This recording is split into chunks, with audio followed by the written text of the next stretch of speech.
Who are you bullish on and who are you bearish on this year? Teams, players, can be anything you like. I'm bullish on basically all non-Victorian teams outside of West Coast and maybe Port Adelaide a little bit too. I don't know how good Port's going to be. I think the other 6 non-Victorian teams, you can make a legitimate case that each of them could win the flag this year. And I don't think that's crazy at all. I think I've heard at least one person say that they're picking this team to do it. So, is it a good year to be a non-Victorian team? Maybe. I mean, the grand final is at the MCG this year, and every time the grand final has been at the MCG since 2011, at least one non-Victorian team has made it. So, obviously Brisbane going for the three-peat. What more do you really need to say about them? Gold Coast, I think just about everyone's biggest riser. Lots of hype on the Suns. We'll probably touch on them a little bit more. I am very high on them as well, despite the age and the lack of experience. I think that they have shown last year that they can win close games. They obviously had finals experience and won that. And then you look at the Crows. They were minor premier last year. Will they slide potentially this year? Maybe, but I don't think anyone expects them to slip outside the top 8. And I am going to call it the top 8 because top 6 even. We're going to need a buzzer. Anytime we say something that's changed, a ball up, a ball up's fine, like a bounce. We were speaking about this in the office. Deliberate. What are you leaning towards? Yeah. But what are you leaning towards? Is it the top Finals, 6 or the top 10? What will you look at first? Will you look at the top 6 first, or will you look at the top? I'm filtering by 10. I think 6. See, everyone's got a different opinion. It'll be interesting to see where the industry lands. There's Freo, which another team that was a big popular riser last year, and I think people are even hotter on the Dockers this year. And there is one more, the Giants as well. And the Giants obviously smashed with injuries at the moment, but everyone is coming back except Tom Green. And I think the Giants we see it year in, year out. They consistently are getting there. They've struggled to win finals, but on paper, their list is as good as anyone, I think. So we'll see how they go when they get players back. Hopefully they can get back to close to full strength. So I think you can make a case for all those teams being there right at the pointy end. On the flip side, probably can't do it about as many Victorian sides. Anything you'd like to... you're bearish on Victorian sides in general? Oh, we want to go into straight into bearish? No. Let's keep going bullish. I thought you might be dragging me the other way. Bullish and then... I'll jump in with my bullish. First episode, we'll see how it goes. This is the one team that you wouldn't give credit to then is Port Adelaide. So I'm actually quite bullish on them in terms of... I think they just needed that refresh. I think they've got the list there that gets into top 3 or 4 most years, and they haven't had too many changes to the list. I think it's just gotten a little bit better with Butters and Horne-Francis getting more experience now. Can I just stop you for a second there? Because you just said something interesting to me. They haven't really done much to their list. Yet we sat here not 12 months ago, 9 months ago, and we were looking at some of their numbers on the Premiership Standards report, and they were horrific. So I think it was to do with the coach. I think they sort of got to a point where Ken Hinkley and what they were trying to do, we spoke very much about. They were playing a very high forward half game, very much concerned with, got to turn the ball over in our front half and keep it in there, which was going against the way the rest of the game. The rest of the game is playing a very much transition back half game. So I think, if Josh Carr can come in and make the right tweaks, that's why I'm bullish on him. I just think that there's no reason for them not to be able to get back to where they were 2 or 3 years ago, where they were perennial contenders. They've still got the list there. I think that you're right. Probably last year, Rosie off half back for half the year, probably it worked well, but I think he's more valuable as being a front half player. Yep. And some of the other players might have just sort of been playing on that sort of. They were just exhausted. It's sort of that game plan had probably run its course type thing. And I'd hate to take too much away from the preseason. I usually don't take anything away, but that game from them on the weekend, they showed, I know it was only against West Coast, but they showed everything they needed to show for me. They scored 60% of their points came from back half points. They lost the time in forward half by 12.5 minutes against West Coast. So they really seem to be embracing this transition game. As I said, it seems to be just one coach in, a new one coach out, a new coach in, but he's not new to the team. He's been there with them. So does that answer the question last year of who was in charge when everyone's like, well, is it Carr's team or is it Hinkley's team? Because they were doing this sort of soft transition. It's probably now clearly evident that it's Hinkley's team and now it's Carr's team? It was Hinkley's team with a little bit of, maybe... Yeah, I think it was Hinkley's team last year. I mean, that's what they told us. He was the head coach. And Yeah, as I said, I think their numbers started to switch a little bit later in the year, but it was a little bit too late, I think. But yeah, I think looking at Port Adelaide, we've always been able to say, especially the last 3 or 4 years, it's really been able to identify what they've been able to do, and that's that front half game. Yeah. And then if you have to ask, what's changed most in the last 18 months of AFL, it's the transition has started to reign supreme. So, yeah, as I said, that hopefully that Josh Carr can bring a little bit of that into it. They showed that on the weekend. So, yeah, I'm pretty bullish that they can get back up to at least, top 6, if that's what we want to talk about. Top 10, top 6? Maybe we'll ask it on Twitter. What are you bullish on? I'm bullish on the Suns. It's not really sticking my neck out, I understand that. But they played an away elimination final last year. So they weren't, one of the top teams, despite looking like it for different parts of the year. But I'm really bullish on them. So you get Charlie Ballard back. Don't know if he's going to play opening round, or might be a couple more weeks. But he then goes and partners with Collins and Mac Andrew, and that defensive stock suddenly looks a lot stronger. Yep. They've got the runners off half-back as well that looked really good last year. They've got possibly the deepest midfield in the league. Yep. Who's their 4th best midfielder? Is it Tuke Miller? It probably is Tuke Miller, because you got Christian Petrarca, you got Noah Anderson, you got Matt Rao, and you got Tuke Miller waiting on the bench to come on when these blokes need a breather. Yeah, I think he might be. We saw him playing a little bit more. I think he's a half forward. Yeah. Potentially. So, but you can throw him there, and so the depth is a lot more. You've got Bailey Humphrey you can throw through there. The forward line's looking a bit more dynamic. I'm not sure if he gets another Guernsey, but Jamarra Ugle-Hagan up the ground a bit, allowing Ben King to do his, snake in the pit kind of thing where he stays close to goal and just kicks goals. I don't know. I'm kind of high on them. I didn't love what I saw for a couple of moments against the Lions, just some ill discipline and some immature sort of stuff. But I've got faith that Damien Hardwick, the multi-premiership coach of the years, can kind of iron that sort of stuff out. If they win 9 or 10 at home and then they win another 7, 8 on the road this year, is that I don't think that's beyond the realms of possibility. I'd have to have a look at their fixture a little bit more closely. I don't think it is at all. I think they could play in a prelim this year and maybe even a grand final. So I'm really bullish on the Suns. Yeah, I'm right with you on that. I think for all the reasons that you just said, I think Damien Hardwick is a proven coach they've been building in the 2 years under him. You bring in everyone will focus on Petrarca and Ugle-Hagan, but it's the other players that they've got, like look at their forward line. It's really starting to develop now. They are young. I think the 4th youngest team by games and 5th youngest by 4th youngest by age and 5th youngest by games played. So they'd have to buck somewhat of a trend there. I haven't looked at the numbers in terms of teams that win a premiership, but I imagine we don't see many premiers that fall into that sort of bracket. But I think you look at them on paper at full strength and you think, gee, they are as good as anyone at full strength. And we forget that even last year, without Petrarca, without Ugle-Hagan, they really were a win away from being a top 4 side. Had they not lost that game against Port in Hinkley's farewell when they played twice in the final week, they would have been top 4. Who knows? Maybe they go out in straight sets. We don't know. But we do know that you have a far better chance of going further and winning it if you are top 4.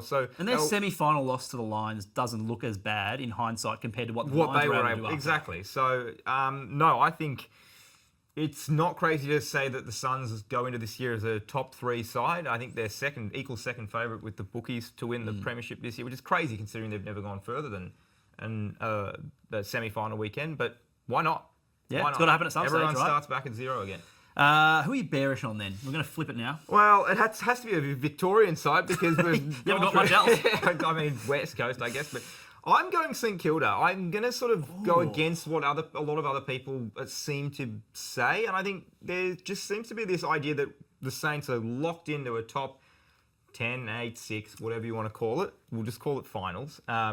The problem with saying that is 10. If you say, teams they can make finals. Well, 10, it's like 10 is one win more than like 13th, and 13th is almost bottom 4.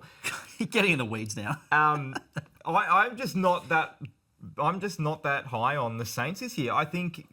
So you're telling me that the additions of De Koning, Silvani, Ryan, Flanders, that's enough to take this side to become a premiership contender? Can we This side went 5-1 last year in games decided by 9 points or fewer. We see it every year, the reversion to the mean. That if that's 3-3, or it goes the other way and they're 1-5, they win what? 5 games?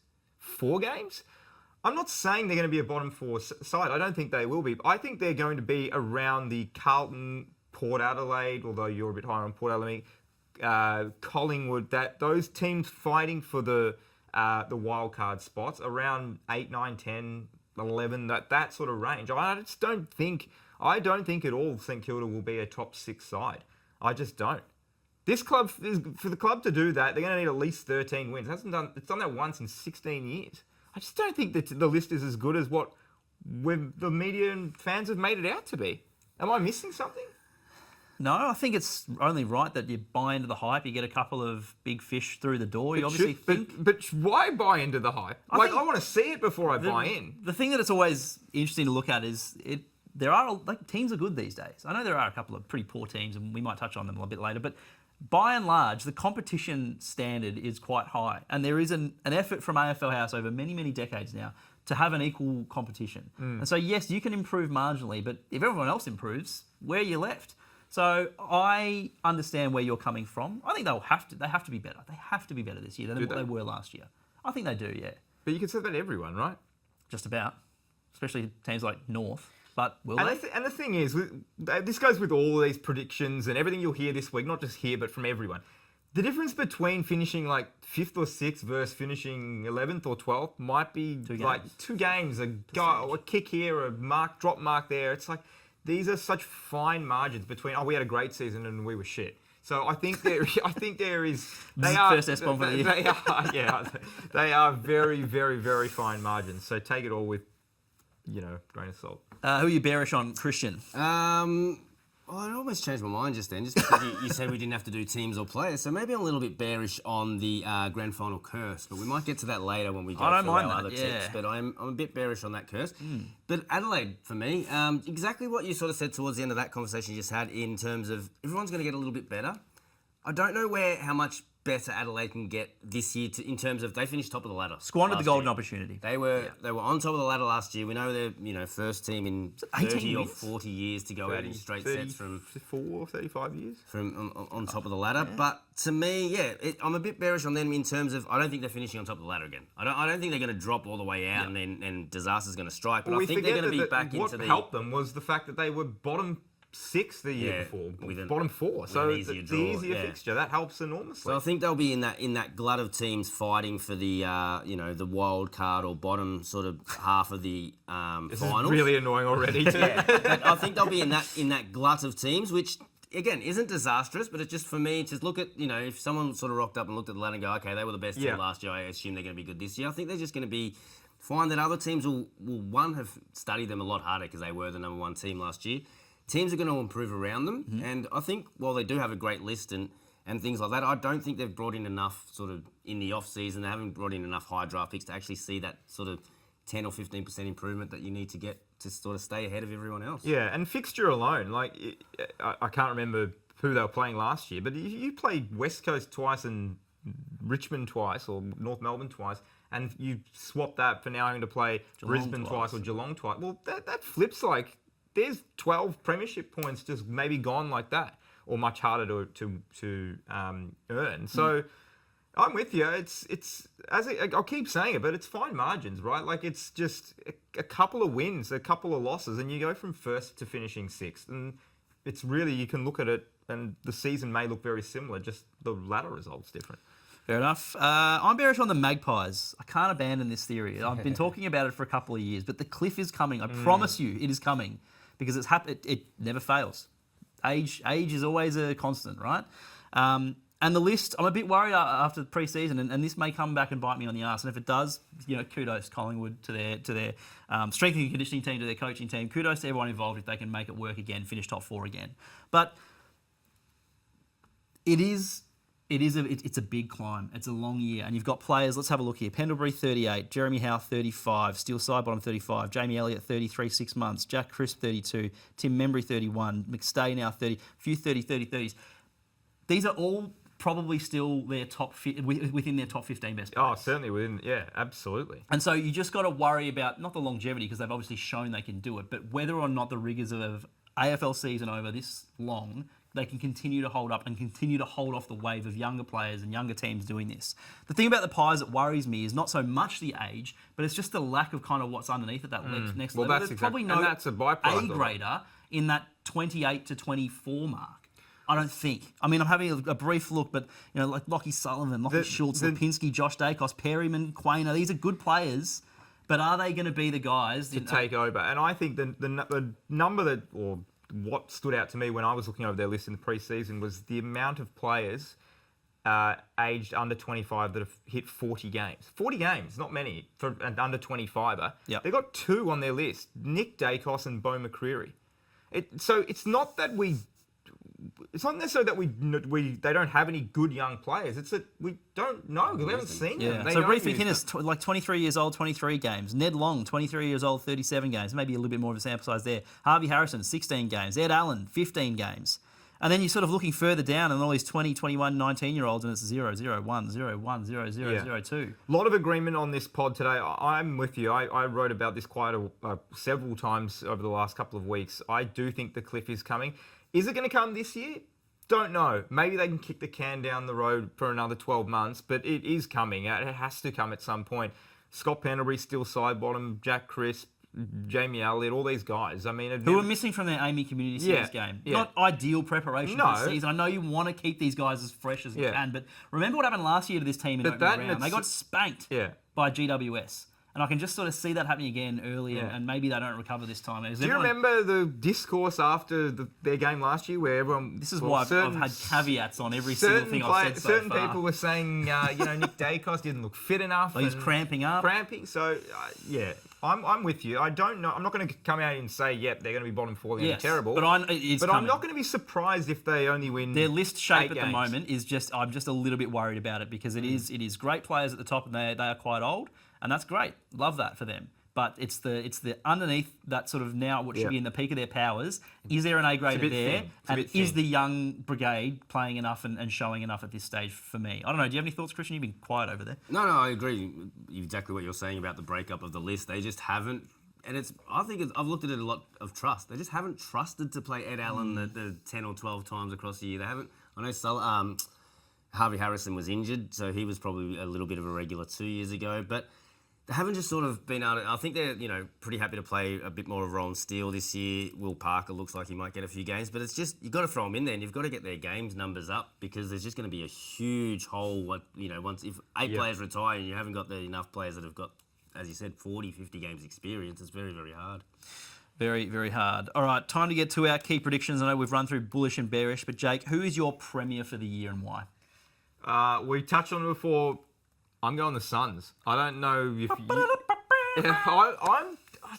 I want them to do it. I think a part of that is me wanting to see them do it. Okay. I really like their team. I really like a lot of their players. I think Damien Hardwick is a great coach, and I think this would cement his legacy, if not already.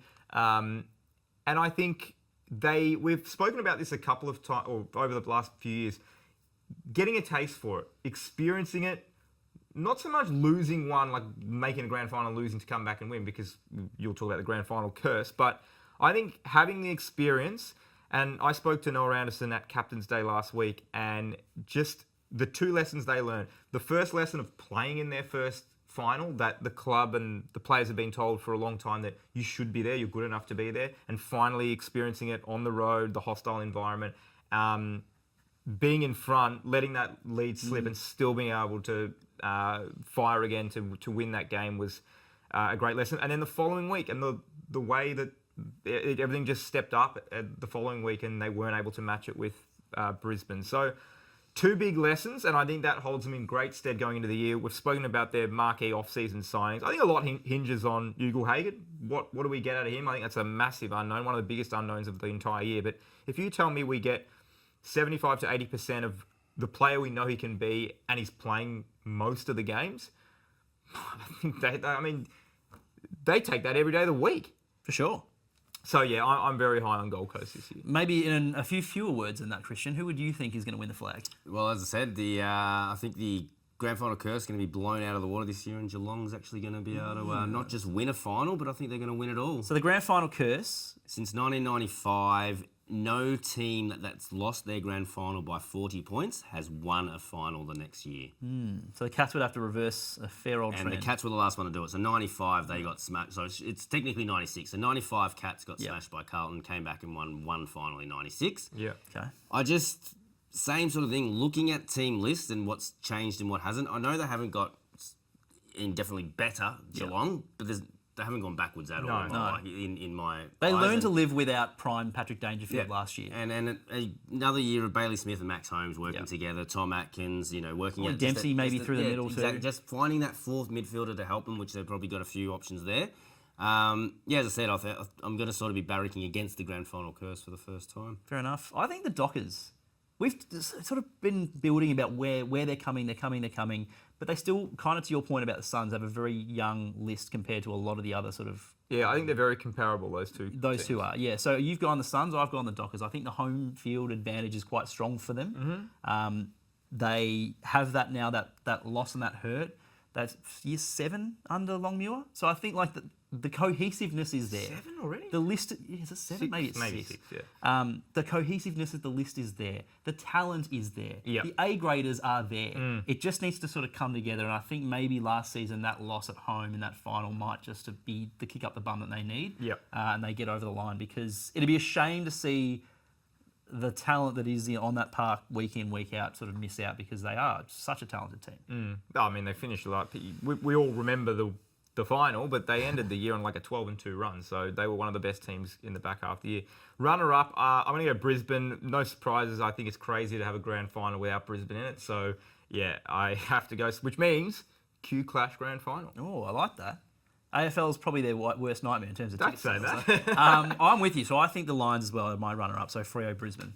I'm sticking in the same state, but different team. I got Gold Coast as my runner-up. So the biggest riser in that case, what I've been talking about, it's got to be the Suns. I think coming from the bottom half of that 8, whatever it is now, 10s, outside the 6. Yeah. I think they'll be strong enough to get a home final in the first week, maybe finishing sort of first or second, getting through to a prelim, and from there, who knows? Yeah, I agree. I think my biggest riser is a team we haven't even mentioned at any point today, and that's the Dogs. I think we always sort of wonder how they're going to go. We're speaking about on paper and talent and all those sort of things, and maybe they have the best player in the league, and maybe they have the best forward in the league by the end of the year. Who knows? Okay. So I don't know. I think there's a lot to like about them. Did they address some defensive issues? No, not really. But if you look at the amount of points they were scoring last year, if they can just tighten up, the scoring is going to be fine. If they can just tighten up defensively by 5 or 10%, it might be the difference between being a side that's 8 to 10 versus being a side two more wins at the percentage they had, and they might have been as high as God knows. 5, so I think there's a lot to like about the Bulldogs this year if they can stay healthy. Yeah, that's totally fair enough. I think my biggest... Oh, have you done a riser? Yeah, you have. Well, I said Port Adelaide I was bullish on. I've also got St Kilda as probably one of my biggest... One of those two teams would be high, so complete opposite to what Jake thinks of St Kilda, but I think they will. I think they'll be a little bit better this year. I think they are... On paper, they are better. A little bit better is not biggest riser. Come on. They will be have much to get better better this year then. Slider, I've got to put my money where my mouth is. So Collingwood, I think 16 wins and finishing top 4 last year was an amazing result for them. I just don't see it happening again. I think they finished outside the 10. Maybe that's 11th. Yeah, I got Collingwood written in front of me as well, and actually wouldn't be surprised. And as I said before, could be 10th, could be 11th. Wouldn't be surprised if it was 12th or 13th either. Wouldn't be good for 3 Carlton players, for 3 Carlton supporters to say Collingwood would it, but I've got Collingwood as well as my biggest slider, so yeah, come at us, viewers. We're just tempting fate now, aren't we? Brownlow medal. Jake, you're the big Brownlow guy on this podcast. Who are you leaning at without having... Weirdly, I don't think I've ever gone into a season without picking this guy to win it. I think it's probably the last year he is maybe not a genuine chance. He will be as long as he plays, but who knows? The rise of the guy you were talking about earlier and Nick Dacos. I'm going Bont. Okay. I think Bont has... full season. Yeah, full set. A lot of people would have picked him last year. He missed the first 5 rounds, 4 or 5 games, so that cut him short. But he still made a massive charge at the end of it. Wasn't going to run Matty Rowell's 39 down. But I think he is got the Dogs as a big rise. I think they win a lot of games. He's back in the midfield. Yeah, he's first, second best player in the league at worst. And I think, he every time he plays even remotely well, he's getting votes. At least not the year before. But. I'll just keep tipping Nick Dacos until he wins one. It'll happen eventually, right? Well, will it? Zach Butters for me. Oh, I like that. Yeah, good. Best player in a okay team. It's a good formula for the Brownlow for some reason. I'm not sure why that sort of sticks out, but even with the stats, I think that'll help. He's in the face of the umpires. The only caveat or the only reservation I have is he'll get suspended. He'll do something silly at some point, so maybe not. But I think Zach Butters by the end of the year. There'll be an extra 0 on that contract that's in front of him, whether it's from Port Adelaide or from somewhere else. Coleman medal? big caveat on the health, but I think Sam Darcy can win it for sure. I think can, yeah. Once again, I got the Bulldogs rising. They're going to have probably the most potent attack in the league. I think they're going to score the most points. And we saw what he did last year. I mean, he didn't finish that high up in the Coleman standings because he missed a bunch of games. But if you filter it by average goals per game, he was right up there. So he's only getting better. He's such an elite contested mark and a very, very reliable set shot for goal. I think he can have a 65 to 70 goal home and away season for sure. I got Ben King, and as you stated before, that's what he does. He stays home and kicks goals. So if Gold Coast have a big year, he's going to get plenty of looks at it, and that's all he seems to do. So copy paste exactly what I think. I think just more people kicking at him. Jamara a bit more dynamism, sort of moving up, maybe that 60, 75 out. He kicks inside 50, takes a good defender. Petrarca's not kicking to it. Petrarca's within 60, he's having a shot. I'm not saying, no, it's not Petrarca. Hagen, sorry, but, from sort of 65, turning around and wheeling and going, playing the centre-half forward role, and King just stays in the square and Fair enough. Kicks 70 goals and 24 behinds to win the Coleman. Like it. Rising Star? If we don't all agree on this, I'll be disappointed. Jagger Smith has to win this unanimously. I was going to email this morning and say, can we just go runner-up in the Rising Star? I think everyone's tipping the same Rising Star, aren't they? Are you taking Jagger Smith or the rest of the field? I'm taking Jagger. Yeah, I agree. I'm taking Jagger.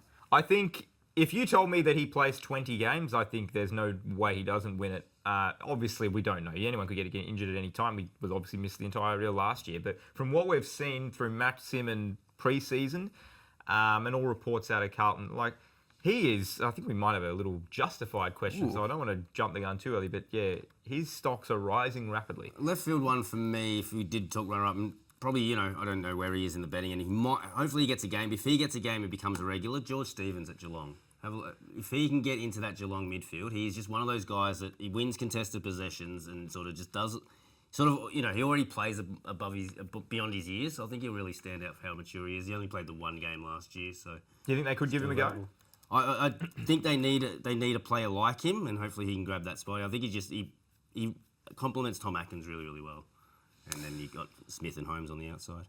One of your big columns every pre-season, Jake, and you can read this, espn.com.au/AFL, is the best 50 players. Can I just cut you off there? Are we not doing our big call for the year? Oh, sure. I've jumped the gun. First podcast back for the year. Thank you. Yeah, appreciate it. Big call for the year. Yeah, put your reputation on the line. Well, I've sort of spoiled mine already because I said my big call is Suns and Giants both playing on preliminary final weekend. Okay. I did mention that before. Yep. But I'll give you another one, a little bonus one, because I do think this is going to happen. I think we are going to have footy media, the AFL and fans calling for a longer pre-season because we're going to see a massive spike in injuries in the first month. I don't want to see it. I hope we don't see it. But I think the fact that we're getting more and more star players sitting out games and the pre-season is shorter, the season is starting earlier, it is a recipe for disaster. We see it in other sports. Look at the NBA. The NBA, same sort of thing. There's virtually no preseason. Players come back in, they go, and then every second player pings their hamstring, soft tissue injuries. They're just not ready for it. And I feel that I've heard the exact same, the opposite argument being given during the year of the breaks are too long, so therefore they're coming back and they're not conditioned. So I'm no expert on it, but there are people saying, it's too long, and players are having too much time off from the club. Do you mean from September, from October? In terms of clubs saying we can't access our players for 4 or 5 weeks over, if they... Depending on when you finish, you got the 3 weeks off over Christmas. Yeah, if you're Richmond, you finish in August. Yeah. You're not coming back till... That's fine, because then you come back and then... But the fact that they're coming back when they come back, and now the season just keeps starting earlier and earlier and earlier, and pre-season is never getting any bigger, and it's not being taken seriously. I just think players get to opening round or round one, their first game, and I don't think they're anywhere near conditioned enough to be playing. But that's the challenge, isn't it? To kind of get up and going early and be the team that is best conditioned. Well, it's a challenge from a skills point of view, but it's also a concern and this is why it's a big call. It's a big call. It's a prediction. It's what I think. It's not. We don't know, but I think we will see a spike in injuries. Big call. I never would change anything from 1 week, but I'm less confident on this call after watching the Amy Community Series. But I had Richmond to finish higher on the ladder than Melbourne and Carlton.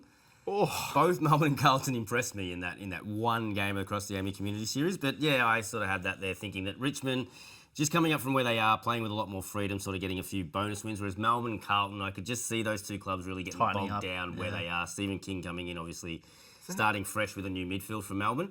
And Carlton it could go either way with Carlton. Either Voss is going to secure his job for the next 3 or 4 years with a fantastic year, or it just gets a little bit too hard for Carlton and it also comes crashing down. So, What's your over-under on Richmond this year? Do they win more games this year than they did last year? well, that's what I thought. I thought, They'd have to We if had you them mean winning those- 0 last year. They won 4. So I thought if they win 7 or 8, They won 5 last year. 5, yeah. 5 in the end. So if they won 7 or 8 this year, I could see them finishing above Melbourne and Carlton. Are they winning 7 or 8? I don't think they're winning 7 Yeah, or it's 8. hard to Certainly say. not. 8 games, no chance. And you're saying that Carlton's winning 6 or fewer? They could all win 7 games. Richmond just finishes higher. I didn't say they'd have more wins. True. I'm not one for... I've got another one, but it's actually part of hyperbole later, so I might hold on to it. All right. We're a bit all over the shop. We are a bit, yeah. Well, apologies, everyone. We'll been be a better while. next week. It's one of those things. It was our pre-season. Season's not long enough. Jake, the column that you do every year, but a lot of effort goes into it. You can read it on the website, espn.com.au/AFL. Is your best 50 players for 2026. Yeah, a 50 lot- players, about 100 words on each. It's a fair old read. Set aside an afternoon. It is good fun, and obviously the debates are numerous. Tell me what you No think. two people will ever have the same top 50, and I guarantee you that. No, 100%. And we see a lot in footy media now. There's a bunch of them that get done, and forget the top 50 being the same. The top 5 and 10, no one seems to be able to agree on. So, yeah, it's always fun. I'll go. Look, spoiler alert though, there are a couple of names on there that are on this list that other pundits haven't put on the list. So it's safe. Be safe in the knowledge that Patrick Cripps is on the list, and be safe in the knowledge that Christian Petrarca is on the list. On the entire 50? Yes. Yeah, I do not think anyone truly believes that those guys are not in the 50 best players. We're going to run through your top 10. You're going to have Yeah. to keep this pretty brief because Yeah, I we're sort of will. running short on time. Christian, maybe you can give us a cool stat for each of these guys as well. But number 10.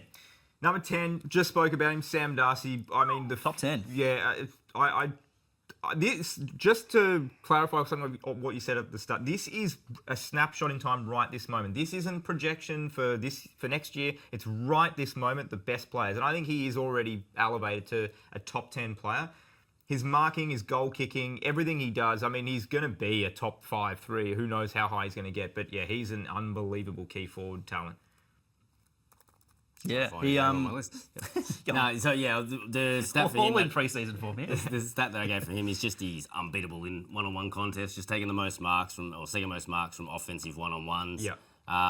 Yeah, we've already spoken about last year. It's almost like clubs are now going to have to recruit a new breed of defenders just to try to deal with this bloke. The reach. No one seems to be able to do it. Number 9. This one might surprise a little, but Sam Taylor, I think the fact that he's injured to start the year and who knows how long he's going to miss, probably makes people forget about him a little bit more because he's not front of mind. But I think he is clearly the best defender in the league, clearly the best key defender, has been for a couple of years, was uncelebrated for many seasons. I think he's finally getting the flowers. And I think he deserves to be in the top 10. I had him ranked 9th last year, and the way I did it, yeah, he came out 9th again this year. Yeah, so a lot of defenders are either, really, really good at intercepting or really, really good at lockdown. I think he's top 5 for one-on-one defending in the last 3 years and number 1 for both intercept marks and intercept possessions per game in that time. So, Pretty handy. able to find the ball himself, but can just shut down his opponent as well. Number 8 is a guy that jumped from 32 last year, jumped 24 spots. It's Matt Rowell after winning the Brownlow. And it's not just because he won the Brownlow. I mean, with those 39 votes, he is is he the best contested player in the league? Beast. Probably. Gun ball winner, gun clearance player, gun tackler, defensive player.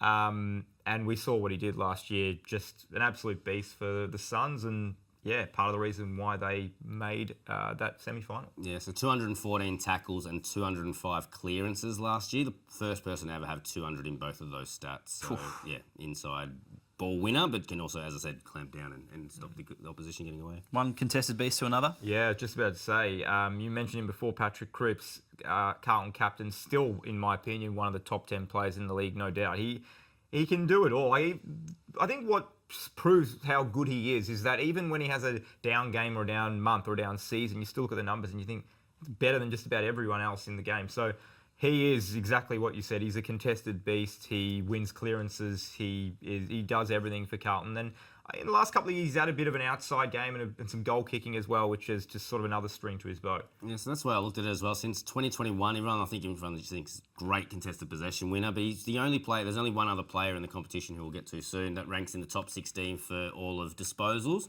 contested possessions, but also tackles, ground ball gets, and score involvements being the big one. Score involvements, I think, is very underrated for Patrick Cripps. He might not kick a lot himself, but yeah, very, very important for setting him up.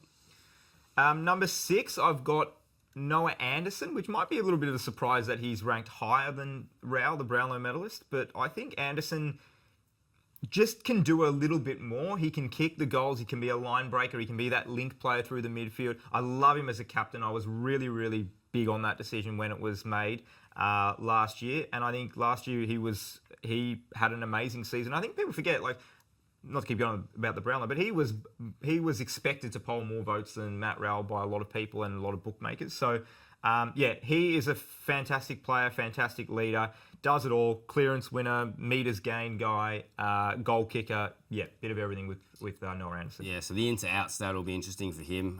Once we get that up and running, it'll be one that I'll be looking at. Yeah. So, only player in the competition averaged at least 25 disposals. He had 29.5, 6 clearances, where he was averaging 6.3, and at least 500 metres gain last year. He was up to over 530. So, yeah, the ability to win clearances in close, but also those long 50, 60-metre kicks that he can do. Top 5, number 5. Your Brownlow medalist for this year, Zach Butters. I think he is has one of the most unique skill sets in the league. He's always looks undersized, but he never backs down. His ball skills are incredible. His kicking, his handballing, his run, his work rate. Love to see him hit the scoreboard a little bit more. Probably the only thing that we don't see from him as much. But it's hard to fault anything that he does. Obviously, the story around him this year is going to be where's he playing his football next year. But yeah, he's, in my opinion, a top 5 player. Pay a little bit less money in fines. Yeah. You're being picky. Yeah, don't really care about that. Haven't used rating points, exclusively for all of these, but he's the 5th best rating player in the last 3 years as well. So top 5. Up with your top 5. Number 4. Number 4 is Jeremy Cameron. Interesting to see how he goes this year. 33 years of age, broken arm. But I think, and simple as it may be, I think any player that legitimately flirts with 100 goals, with a 100-goal season in 2025 in this era of footy deserves to be viewed as a top 4 or 5 player in the comp. And I don't think it's crazy. I think he was clearly the best forward in the game last year. And not to say who knows what happens if he doesn't break his arm, because they did lose by a lot. But he was such a valuable player throughout the year.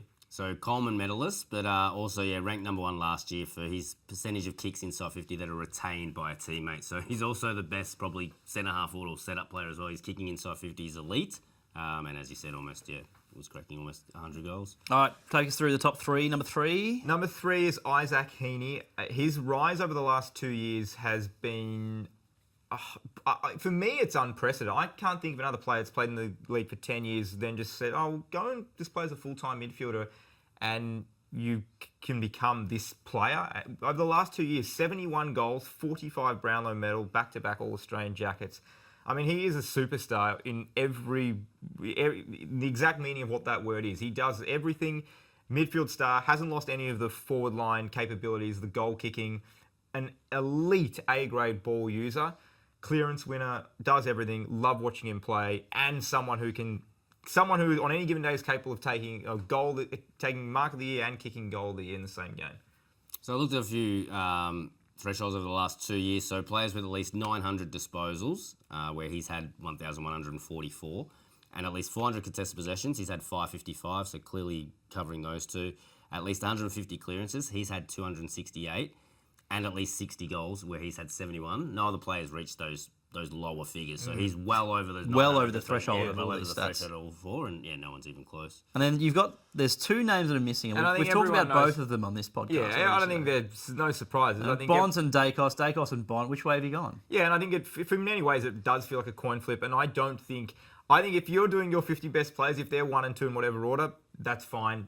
Do the other 48 but they're names. They're 1 and 2. They're clearly the number 1 and 2, in my opinion. I think a lot of people would agree.